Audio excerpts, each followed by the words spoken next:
Ka Seng Salesian jong ka Shillong province kadap da ka Sngewsieh mensiem ban pentip ya ka Jingkhlad no jong u brother Nello Valeri SDB haka sauterik no pra ar hajar arpusan Don Bosco Technical School Shillong.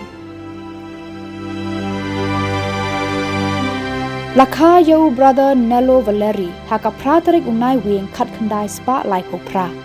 Ularung haka Seng Salesian ban long kum uriu niam haka khat riu tarik nailar khat khandai spa san pusan bat ula shim ya ka jing smai bakhat do haka arpho tarik jemang khat khandai spa henriu powe.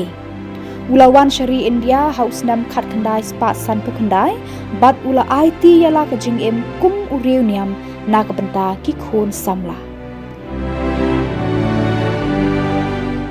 Daki post nem ula trei Don Bosco Technical School Shillong bat ula batru ya shibun ki kam ki ba penlong ya ki kena bat ya ki para reuniam bakin iet bat burom ya u.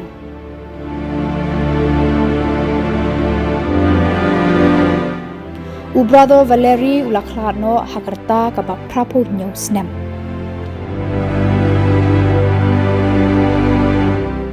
U provincial jong ka Shillong province Father John Zosiama SDB ula penpau ya ka Sngewsieh mensim ya ka Jingkhlad no jong uni uriuniam. Ula ong u brother Valeri udan hapdeng ka Shitomjur nadu unai wing. Menta u blei ula khot no ya u shaying shongne. Tungin ya duai na ka benta ka Jingkhlad jong ka mensim jong u.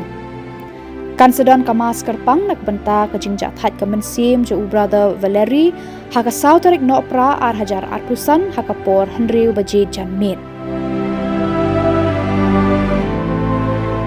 An penlong ka jingle niam bakhadu haka santarik no pra haka por shi baje shi teng no phai sngi bot sa ka jinglet on tap ya ka met jong u brother Valeri ha lum kentang ka balang Catholic la kra. La kerpat ya baro ki lengdo ki reuniam ki para banget ki lok ki jor bat ki bait bathon bakin wan ban shim benta ha kini ki jingle niam banduai kerpang na ka benta ka Jingkhlad ka mensim jong u brother Valeri.